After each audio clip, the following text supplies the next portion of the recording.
Welcome out to a Wild Wing Cafe and the 49erfanatics.com broadcast center. And we got a good show tonight as we're going to talk Niner basketball. The big game coming up on Saturday against Davidson as we renew the battle for the bragging rights in Mecklenburg County and that beautiful Hornets Nest trophy that currently resides in the offices of the Charlotte 49ers basketball team.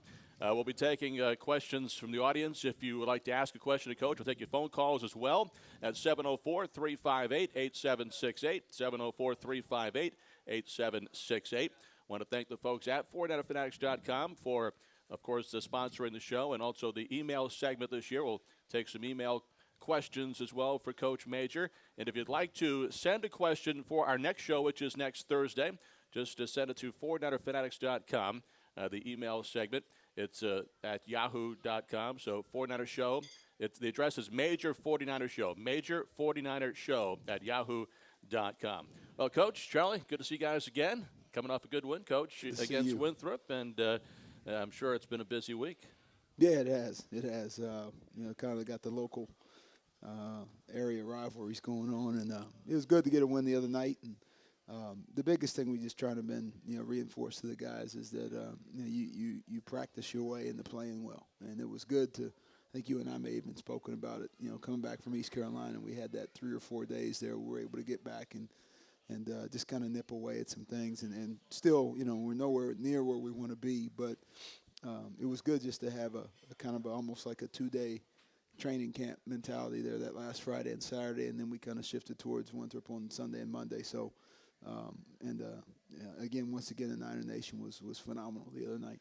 Able to get the win against Winthrop, but the day before he had the setback with Charles Dewhurst. That was certainly, we didn't think that was going to happen, but it feels so bad for Charles, all the injuries he has suffered. I ended up breaking his finger the day before he was going to play against Winthrop. Yeah. And now we hear that Deuce Briscoe is got a little maybe ankle problem, and he's going to be okay, but that's just another obstacle that's been thrown your way. Yeah. I told Charles next time he's cleared the day before he's supposed to play, we're just going to lock him in a room and no practice, no nothing. We're going to put bodyguards around him. But we told the guys though, when you go through trials and you endure some tough times, it toughens you up, and what the end result and will be for us. Obviously we don't even think about that. Our focus has been getting better every day. But I know we'll be better for it, because our bench is growing. And whenever it is Charles is ready and whenever it's KJ is ready, that time will be what it'll be. But, Javaris is growing up. Gokin's growing up. And those guys are embracing roles that they probably weren't used to last year. But it's been fun seeing those guys get better. And in the end, we're going to be better for it. Javaris Barnett, JB, you just mentioned him. But, before the game against Winthrop, I was looking at his stat sheet, and 5 rebounds a game. He had 5 in the first half. He's really developing a nice game on that side of the ball, isn't he? He really is, 20, 21 minutes a night, but, getting 5 boards a game. And he's going to shoot the ball better. He hasn't probably hit his stride, shooting the ball like he'd like to, but he'll have days in practice where he really strokes it. And, our big thing is just be a solid defender and get on the glass when you can. Actually had a huge block the other night. They got the ball inside late in the game, and we're playing zone, and he kind of pinned one and batted it off the backboard. It was wasn't one of those game-changing plays maybe, but at the time it was a very big play. And, we always try to make sure guys like him, guys like Gokin, that their efforts, go appreciated. I mean, Gokin trying to take a charge in the first half. Things like that, those are things that those guys probably haven't done before or haven't been used to doing before, but it's good to see that now. Coach, one of the guys that you say is growing up is Gokin Sirin. His shot's really starting to come around. If my math is correct, he's made 12 of his last 23 threes. Is he to the point now where instead of just being a spot-up shooter that you might try to run some screens to get him open more often? Or? Yeah, he's getting there. I think the big thing is just getting that game comfort where you see a couple of them go in. And, you're in a game and you see a couple go in. It's different than seeing them go in practice. And he's slowly getting into that point where he does a nice job playing off of guys now, but he does give us an option of, maybe mixing him in a few more actions. Obviously, made a big shot late in the East Carolina game. So just things like that. I mean, he's developing that confidence to where if he knows – the ball is coming to him, that he feels like he can knock it in, and that's what you want every guy feeling. How are you able to practice? I mean, you don't have many warm bodies. Very carefully. Exactly. I mean, are coaches having to play as if they're the defenders? Because, I mean, I don't know how you practice against a full-court press because you don't have 10 guys. No, thank God the coaches don't get out there. We'd probably injure ourselves too, and you have the whole infirmary full. It'd be like MASH. But you just you pick your spots where you can go 5-on-5, and sometimes you go 4-on-4 if it's a shell-related defensive deal, and there's times where you go 5-on-5 and you try to simulate game situations and things like that. But time-wise, you have to be conscious because with the lack of depth, guys are going to get a little tired as the day wears on. But at the same time, I think that's building our toughness. They may not understand that or sense that right now. They probably think I'm a nut job, but it's going to make us tougher. Guys, I think it's going to help their endurance. And as we're able to mold some of these other guys that are getting healthy in the practice, then now you can sub more. And, Charles will give Dario and Deuce a blow in practice, and KJ will give Braz and Phil a blow in practice when that time comes. But, we're not going to we don't want to whine or kick tin cans. The circumstances are what they are, and that's a good life lesson. You deal with the cards that you dealt, and you try to make the most of it. The Allen Major Show here at Wild Wing Cafe. Our phone number is 704-358-8768. Coach, in that game against Winthrop, you guys, you bent, but you didn't break. In the second half, able to come back and get that lead back up in double figures and win by 11. What did that show you about your team where you had the big lead, kind of got away from you, but you're able to hold them off and then build it back up? Yeah, the big lesson that the guys learn is good teams are never going to lay down. I don't know if Winthrop's been in that situation very many times, but, you knew with the experienced guys, a team that's been to the NCAA tournament, they've seen their share of battles, and obviously a phenomenal head coach in Randy. You knew they were going to make a run, and it showed us too that there's areas in the game where we can continue to get better when people do make that run. I think the next step for us is making that initial punch back. They kind of punched us in that first 4 minutes, and now the next thing for us is coming back in that little 16 to 12 minute pocket and responding, as opposed to them getting into the lead even more. So those are good learning lessons for us. And but to finish the job, Dario making a big three, when we broke the press, made a big three in front of the bench. The big thing is finishing. Sometimes it's not always pretty, but if you want to be a good team, you find ways to win. The first half was pretty, but not every game is going to be like that. That's just such a unique. I didn't even realize the score till halftime when I looked up. But you always want to make sure that you finish, and to be able to finish the game was the most important thing. Well, the first half was so impressive. Only 3 turnovers, shot over 64%, led by 24. When you're in the locker room, what do you say as a coach? You still want to go out and play good in the second half. You got a 24-point lead, thinking at that point it's probably pretty safe. But what do you say to the guys in that situation to keep motivated? It's my 19th year coaching, and you've been in that situation. I have anyway at other schools I've been at, and you have that same feeling when you walk in there. And your biggest thing is you just try to create this whole air of humility in the locker room, and meaning that, what, fellas, great half, and you do compliment the things you did well. You don't want to take anything away, from the guys in terms of them seeing what they did well, but you do try to create that humility of like, okay, that half is in the bank. Now you have to kind of take a 0-0 mentality into the second half. So that way you don't have this comfort of, we're fine, we're up 24. It's, hey, it's 0-0, and now you try to, you hope that humility that you create also creates a sense of urgency. And now you want that same sense of urgency to start the second half as you did the first. So, but that's an area of growth for us, and it's good to obviously learn through winning. But that's it highlighted that's still an area where we need to grow, is continue to put 2 great halves together. Coach, I know that KJ Sherrill is back in practice. He's recovering from that lateral meniscus tear. How close is he to getting back to playing?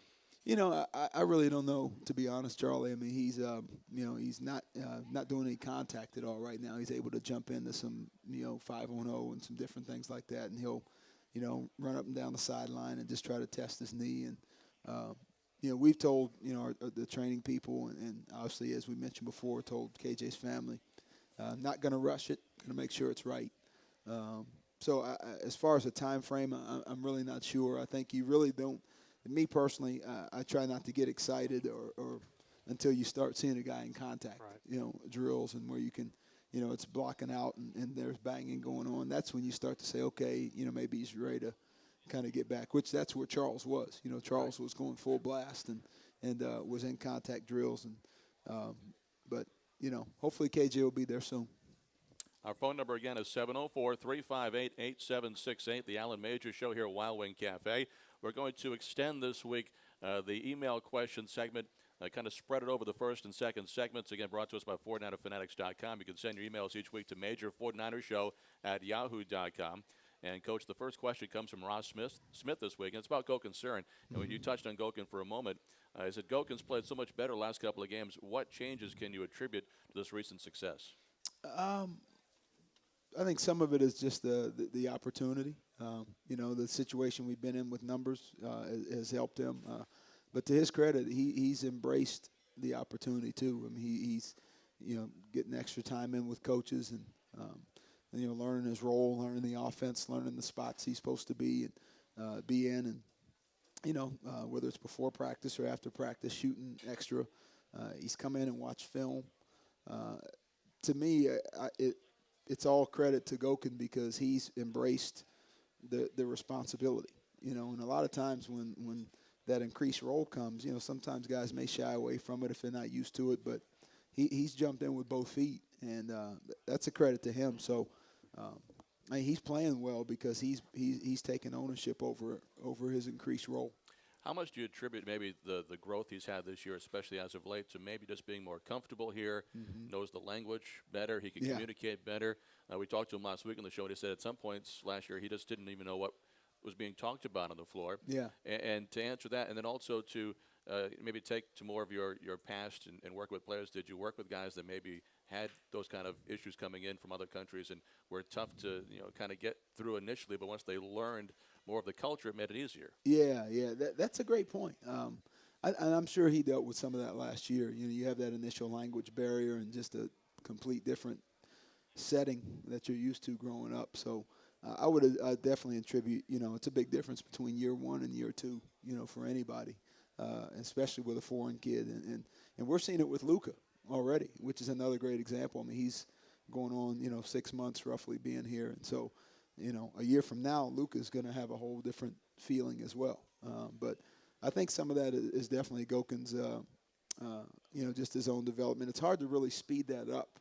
When it's a foreign thing and it's a language barrier, you almost have to let time take care of it. But I think, learning maybe him not being a rotational guy last year, and it's almost like he's not really learning a new system because maybe if you don't play as much, then you're never really maybe in the mix. And so now coming in, new system this year, it's almost like a fresh opportunity for him.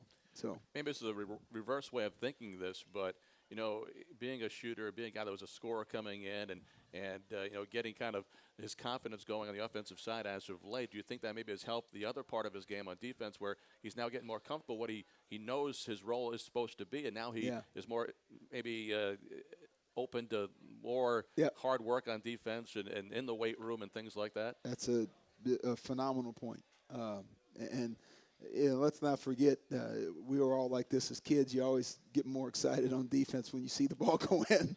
So, when we were little kids and you first started playing basketball, you go make a shot, you run back, and you felt like you could guard Dr. J, So, but to his credit, he's embraced that. And he had a big steal the other night. We're kind of pressing him. We dropped back the zone. He deflected the ball. We got a steal. I mean, just little things like that. So, very proud of the progress he's making. Well, we're going to take our first break right now and back with more. Take your phone calls at 704-358-8768. It is the Alan Major Show from the 49erfanatics.com broadcast center here at Wild Wing Cafe from Signature Sports Group.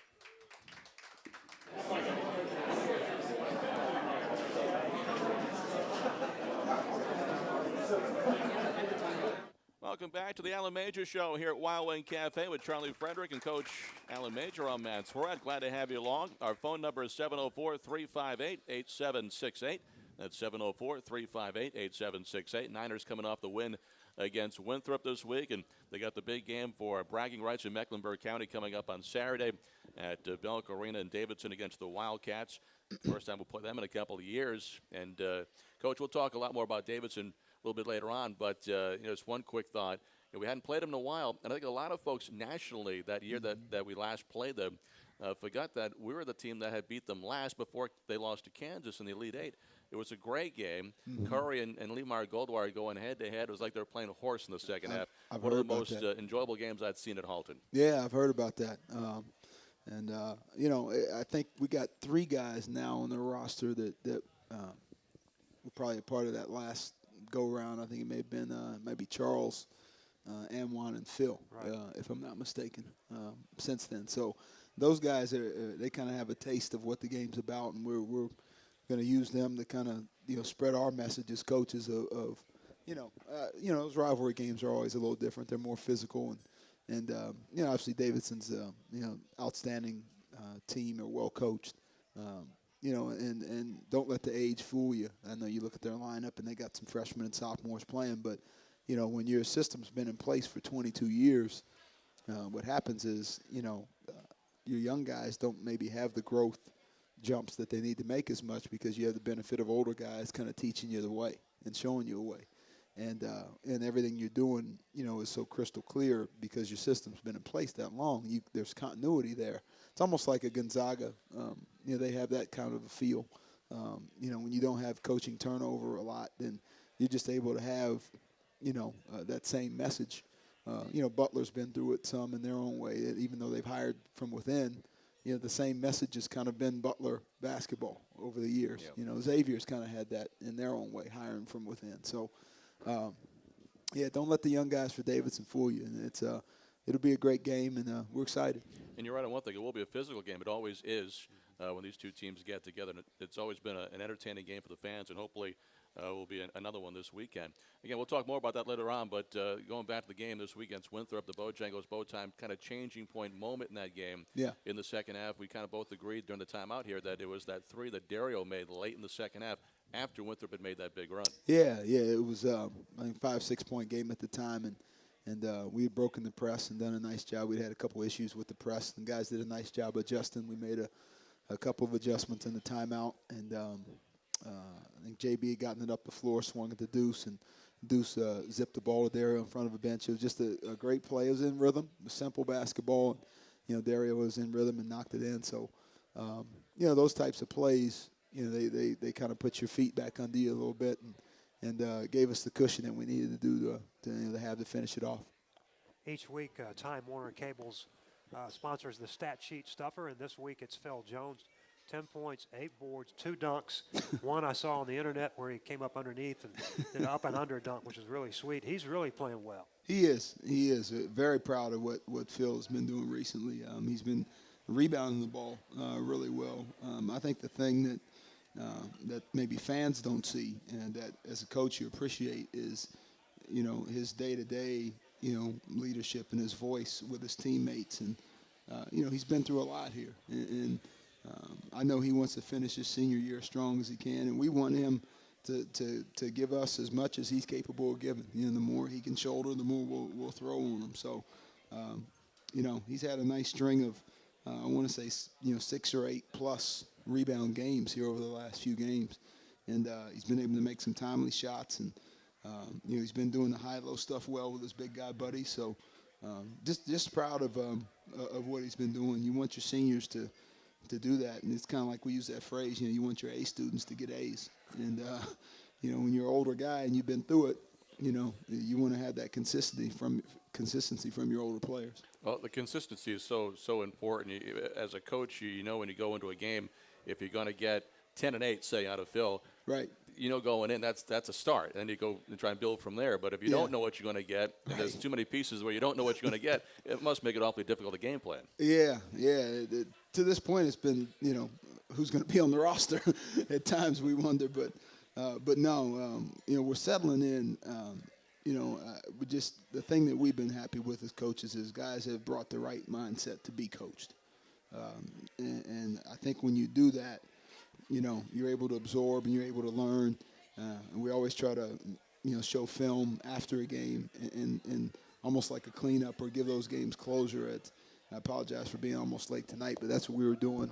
We were kind of cleaning up some things from, the Winthrop game, showing the good, the bad, and the good. And, you always try to do that. And these guys have really, despite, whatever curveballs we've been thrown in this short period of time, just proud of the way they've come to the gym each day.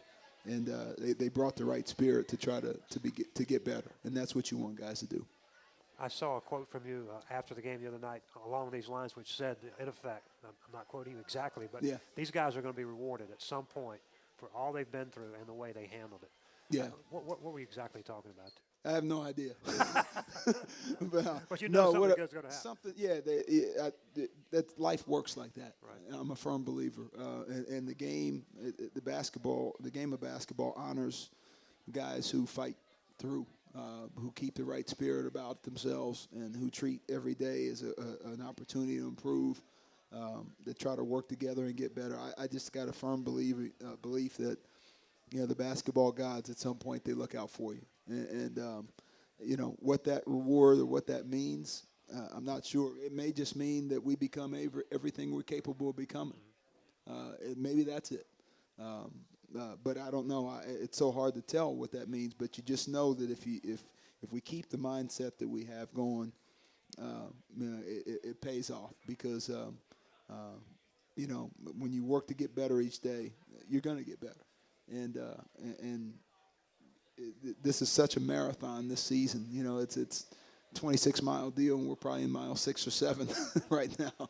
So our best basketball is definitely ahead of us. We firmly believe that. Let's go back and get one more of the questions coming from email, and it comes from Charles Pipkins, Coach, and it's about the Davidson game and the Hornets' Nest Trophy that does currently reside with the 49ers. He said, since you've been in Charlotte, how much has it come across that the Hornets' Nest Trophy and this Davidson game are a pretty big deal with the Niner Nation? A lot over the last 24 hours. We were so focused on Winthrop, and we've just been trying to take it one game at a time so you don't look ahead. But, since then, and I've known Coach McKillop a little bit. Saw him in the summer and saw him at another event, the Charlotte Sports Association about a month and a half ago. We talked a little bit. So, and Judy, in her own way, has nudged me and said, hey, it's a big one, Coach. So it's come about in some different ways. But, the biggest thing is it's a big game, but you try not to let the emotion and all that override the quality of your play. We try to say amongst ourselves as coaches, you never let the game be bigger than your performance. And we don't want to make it a big game because it's Davidson. We want to make it a big game because our mentality is every game's a big game, and you want to play big every day. You want to play big in practice. So then when you get to those games, you don't have to summon some great, wealth of energy or whatever. You just do what you've been doing every day, and that's what ultimately we want to become. Is you practice big, and then eventually you play big, and then when it does, if there is a game that has a little bit bigger signature on it than others, you're doing what you've been doing every day. You don't have to, swell up and say, this is a big one. You just say, hey, let's just do what we've been doing every single day. And that's, are we there yet? No. But that's what we aspire to be, and that's what Charlotte basketball deserves. Coach, this has been a really good rivalry over the years, but it's a lopsided rivalry. Charlotte leads the series 26-10, which is pretty much a domination.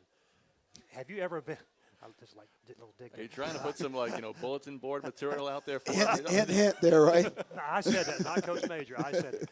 But have you been in your long career as an assistant? Have you been involved in a really tough rivalry that was really dominated by one side or the other, but still maintained that bitterness almost in the game, playing of the game? Being back at Purdue, that IU Purdue basketball rivalry. The football one wasn't so much of a rivalry, but the basketball one. I think Indiana held a fairly decent lead, but it was still extremely nasty rivalry. especially when, at the time when Bob Knight and both Gene Cady, were going at it together. And I was fortunate enough to, be a manager on the team when both those guys were still coaching. And just going into Bloomington at that time, I mean, it felt like a hornet's nest. 18,000 people, and it's very steep in Assembly Hall. You feel like the people are on top of you. But great rivalries. I mean, seeing some great players, a lot of Purdue's guys, Troy Lewis's, Melvin McCants, Everett Stevens, guys like that, throughout the years. And obviously Indiana having, Damon Bailey, Calvert Chaney, Greg Graham, Chris Reynolds, on and on and on. So that's probably one that really strikes. And then obviously the Ohio State-Michigan.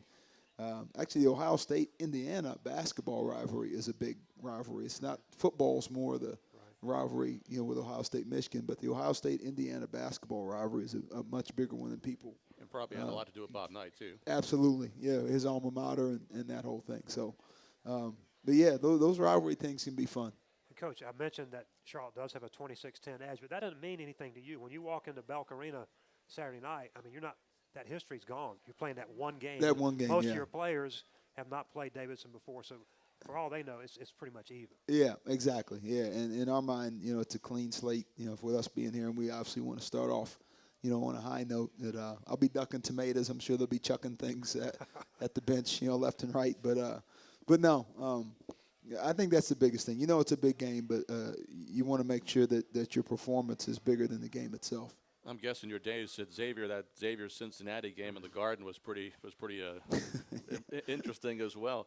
We got our first phone call tonight. Michael's on the line, and Michael, welcome to the Alan Major Show. Michael, still there?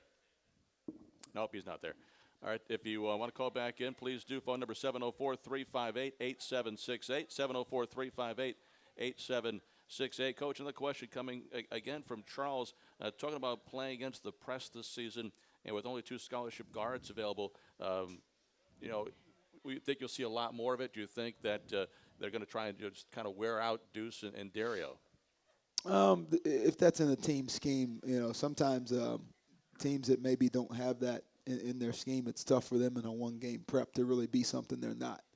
And then the good thing with us is that as we see more, I can count on almost 2 hands the types of defenses we've seen from – presses, and you and I had to run and joke there were 4 straight games of seeing a 1-3-1, and we've seen zone, but seeing presses is good for us because we were able to show on film today some things that we could correct the other night and move forward. And obviously, not to talk too far ahead, but Tennessee's a team that presses, so I think the more we see it, it helps us, help our guys. So.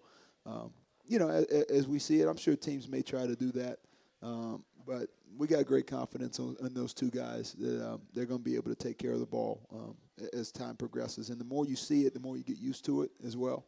And we're going to do everything we can as coaches to make sure they manage the game the best way possible.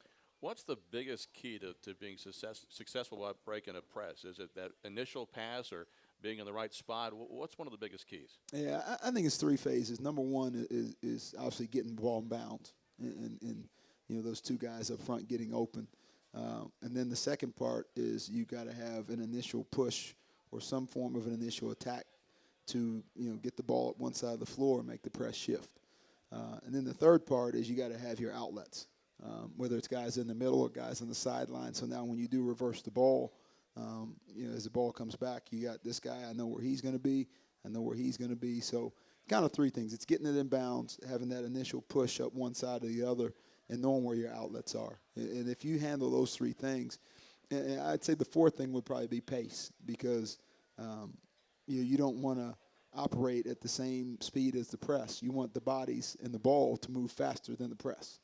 So, if you zip the ball around on each other, now the press has to react to you versus, the press moving faster than us. If the press is moving faster than us, then now we're on our heels. So it's a combination of all those things. And as we continue to scout and prep, we'll always make sure that Deuce and Dario know, okay, here's what they're doing, here's how we're going to attack it. And you can a lot of times solve that in scouting as well. So that way it doesn't shock you as much. Coach, let's let Charlie get one of his questions in. Yes, Coach, this is from Frank Illick, who I actually think is in the audience here tonight. Frank asked he says, I heard your press conference after Tuesday's win and recent post-game shows on the game broadcast. And each time you said these guys have been through a season's worth of times, hard times, I guess, already. With that in mind, is being a head coach all you thought it would be? Is it fun even though you have had to deal with injuries, suspension, and a key freshman's eligibility? Absolutely. Yeah. I'm the luckiest guy in the world, to be honest with you, to have this opportunity. And, you know, you can have all the expectations and what you think, but having never gone through it, you still, you know, I didn't know what to think. So, you know, I've been on day at a time mode. December 12th, as a matter of fact, which is, I guess, Sunday, right, will be 8 months. You know, so, you know, grand total of 240 days on Sunday, December 12th. And the only way I know that number is we've just been taking each day one day at a time. And you try to control what you can control. And, you know, adversity is a part of life. So I kind of look at the way we've talked about it with our team, the tough times, you know, the things that we're going through. It's toughening me up, too. You know, it tells you, hey, there's no crying in basketball. Don't whine, you know, and you deal with what you have to deal with. And it's allowing us to maybe teach our guys that, you know, life isn't always the way you want it. You can have things laid out in the best laid plans of mice and men. You know, we all know that phrase. But, you know, if it doesn't go that way, then you got to adjust. And I love, you know, this opportunity. This university is growing on me more and more every day. The city of Charlotte, and obviously the support. And again, I want to make sure I thank, you know, just everyone who has continued to support us. You know, Niner Nation, obviously in general, or in particular, but our fans. And I don't want to discount the fans on the other side of the arena too, not just right behind the bench. But you know, they were ready to roll the other night. You know, there was a buzz in that gym, and they were ready to play, and they were ready to root for us. And our guys fed off of that as the game wore on. And yeah, this opportunity's been, it's probably been everything. Without knowing what to expect, it's been everything I've thought and more. And I'm very, very grateful and thankful I'm having the time of my life, to be honest with you. I think you're going to be pleasantly surprised at Davidson Saturday night. There'll be a large contingent of Niner fans, and they'll make some noise. You'll be wondering at times if you're playing at home or on the road, because it does get loud up there. Yeah, no, it's been great. I mean, just from Charleston to East Carolina, you know, and I know we'll have a nice little contingent over there. So on Saturday night, but you know, to answer that question, it's, you know, despite all the adversity and everything, you know, I'm one of the lucky ones. You know, because how many people get to wake up every day and you say you get to do exactly what you want to do for the majority of your life. Right. So, you know, like I say, it's a golden opportunity, and we're going to, myself and our staff, we're going to squeeze every drop out of it. Our next segment has our player guest today, Phil Jones, going to join us. Senior Phil Jones having a very good senior season so far. We'll talk to Phil as we continue with Charlie and Coach here at the Allen Major Show from Wild Wing Cafe, brought to you from Signature Sports Group.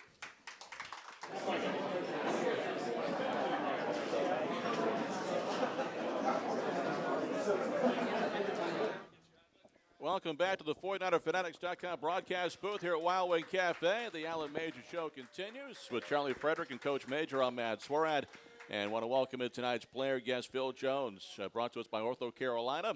Ortho Carolina, you improved, and pretty good line there. You improved because you have really improved this year, Phil, taking it each year to another level. And first of all, good to see you. Hope you're doing well. And how things going for you?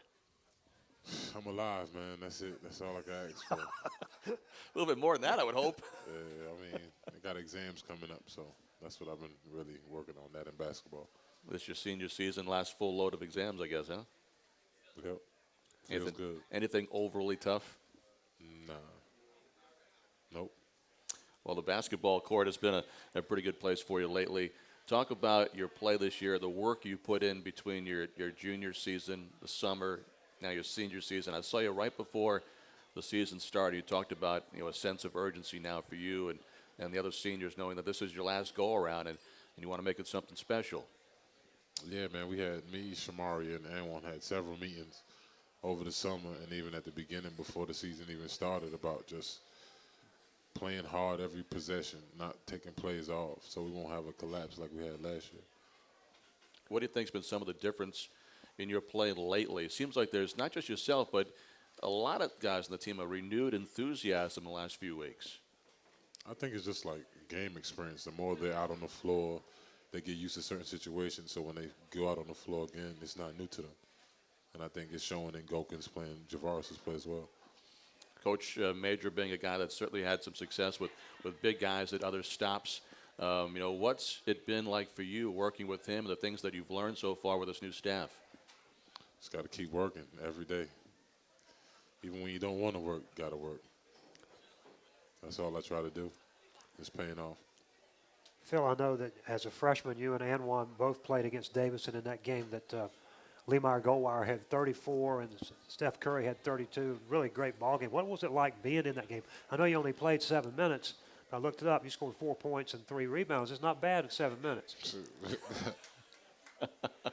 What do you remember about that game? The two guys going at each other. I mean, that game was remarkable, man. I've never seen anything like that. I mean, you see some stuff like that in the pros with different superstars going at it, but that was something special. Was there a special feeling in that game in terms of playing against Davidson? I mean, did it seem like it was truly a rivalry game to you? Yeah, Coach made it that way. Coach was like, they're right up the street. This is for the Hornets' next trophy. This is a big game. This is the biggest game on our schedule. So he made it that way. So when we came out there, it was just like, all right, let's go to work. I'm sorry. Speaking of that trophy, it's not real pretty, is it? No, it's all. But it's a lot better looking when it's in your trophy case than theirs, right? Yeah, it is. We got to keep that in Charlotte. You know, when you're playing in a game like that one, and you have Curry going for his 30 whatever, and Lemire going for his 30 plus, as a teammate, do you know when a guy like that has the hot hand? Last year, Dario had 34 at UMass. Do you know that, hey, let's just get him the ball because he's hot right now? It's not like a selfish thing on their part. They're just playing tremendously well, and you want to get him the ball. Yeah, just do what you do. They rebound and block shots, whatever. You just let him do the scoring in that situation. In that game against Davidson, those two, it was almost like, I keep saying it was like a game of horse, but it was because they kept just one-upping each other the final 5 minutes of that game. You still got to grab your rebounds. There weren't too many rebounds to grab at that point. Nobody was missing. Yeah, man, that was great. I got to get that game on tape, by the way. Phil, I know you love to shoot that 14, 15-foot jumper, and you're very good at it. I always enjoy watching visiting teams broadcast because they always seem shocked when you shoot from out there. Do you get that impression from the opposing players? Like, what's the big guy doing shooting out there? I mean, I've been shooting that way for years. I mean, you would think they respect it, but, hey, just got to keep making them pay. I know I asked you one time who you admired in the pros, and one of the guys you said you really liked was Dirk Nowitzki. Yeah. You try to pattern yourself in that style? Somewhat. I mean, his spots on the court where he likes to shoot the ball from, I also like to shoot the ball from this spot. So I just try to watch different guys and take different things from different players. It's a team game, but there are some individual numbers, of course, involved in it. And you being a senior, you're getting awfully close to becoming the all-time shot block leader in Charlotte 49er history. There's been some very good players that have played here. What would that mean to you if you get it? And, you came into the season, you had 65 a year ago. If you get exactly 65 this year, you get it by 1. So I know you're aware of it. What would it mean if you got it? I mean, that's one of my goals this year. How many do I need? You needed 65 coming in. I don't know what you got right now, but you needed 65. 17, so I can't do the You're on a math pretty that good quick. pace. Yeah, I mean, when it's all said and done, I'll have the record. What would it mean, though, to have that? It would be special, man. I mean, when I came here, I never really thought I'd be fighting for that number 1 spot, but since it's reachable, I might as well reach out and grab it. When you came here, when you started, it was a process for you to get on the floor and get extended play minutes, work on getting into shape. As you sit here now, your senior season, has it been what you thought it would be? Or you say you got things you want to prove still to get done this year. If you get those things done, would it have made the 4 years here what you thought it would be? Yeah, I mean, when I first got here, it was a little rocky, but we ironed out the kinks and can't really dwell on the past too much. Got to think about the future. Phil, you guys so short-handed. You and Chris Braswell, really the only 2 big guys you got. Do you have to keep that in mind when you when you start thinking about blocks because you can't really afford foul trouble. Yeah, I mean, you know when the shot's going up if you can block it or not. Sometimes I just try to make the shot difficult, and if they change it, that gives me enough time to get up there and block it. But other than that, if I know I can't get the block, then I'll just wall up and make the shot difficult. What's it like now? I was seeing for the first time you and Chris Braswell on the floor at the same time, and especially in the first half against Winthrop, you guys really worked that high-low game to perfection. He's a great high-post passer, and you're really getting the moves down low and the low blocks as well. Right now, what is it like playing with another big guy on the floor? I love playing with Braz, man. Braz brings a whole new personality to the game of basketball. It's fun. How so? I mean, just his work ethic. I mean, it may not look like he's working, but he really is. And we go at each other every day and make each other better. So it's paying off. He's got some really slick moves. These quick moves to the basket. Is he tough to guard when you have to guard him in practice? No, not for me. Not for me. You reject him a lot. Yeah. Yeah, pretty much. All right, Phil, you got the game coming up on Saturday against Davidson. Just a quick thought on playing them again. It's been a while, as we mentioned, but you're one of the guys that has been around here to play them again. What does it mean to you to try and beat Davidson? I mean, I was trying to tell the younger guys that haven't played against them, it's just going to be a game where we just have to grind it out from start to finish, because they're going to try to ride under you, get in your head, and do, different things to get you out of your game. But just got to keep a cool head and play basketball. Well, Phil, good luck on Saturday. You're having a great season so far and continued success.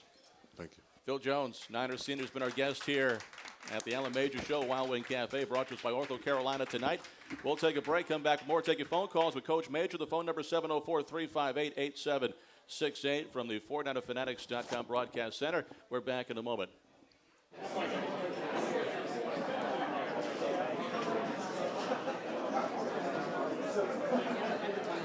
Welcome back to the Allen Major Show from Wild Wing Cafe out by the University. Here at the 49erfanatics.com broadcast center with Coach Major, Matt Swarad here, and Charlie Frederick along as well. I want to remind you, next Thursday we're back here. That's the day before the Tennessee game. That'll be at Time Warner Cable Arena next week. Our final show next Thursday before the holiday break. So that'll be next Thursday, 7 o'clock, right here at Wild Wing Cafe. A reminder, too, for the game on Saturday at Davidson, the game broadcast for that game will be WBAV HD3, Gastonia, Charlotte. That's 101.9-3 FM and the HD dial. So if you don't have an HD radio, go out and get one today. Not that expensive. It's a great investment. That'll be one of now 3 more games we have this year at Xavier, at Temple. Also will be on WBAV HD3, Gastonia, Charlotte. You can also catch it at charlotte49ers.com as well. So, Coach, as we look at this Davidson team, and we've talked a little bit about them, we talked about the rivalry, talked about what it's like to coach in a rivalry game.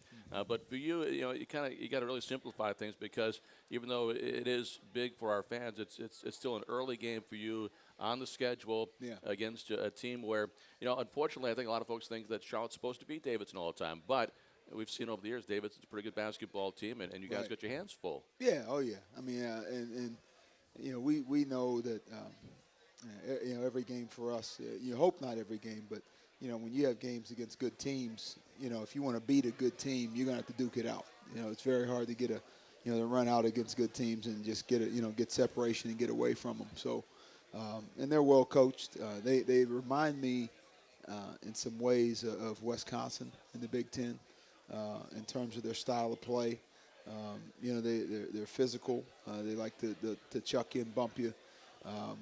But I don't know if it's anything completely out of it. It's not dirty, but right. It's a physical style. And so, as you know that's coming, the number one thing our guys, we need to do is just focus on the task at hand and doing what you have to do in that particular play, and that way, that doesn't affect you at all. But for us, it's another measuring stick on how much better we can be, and I think that's the overriding thing we've been trying to get across to our guys is that, hey, let's be better tomorrow in practice than we were today.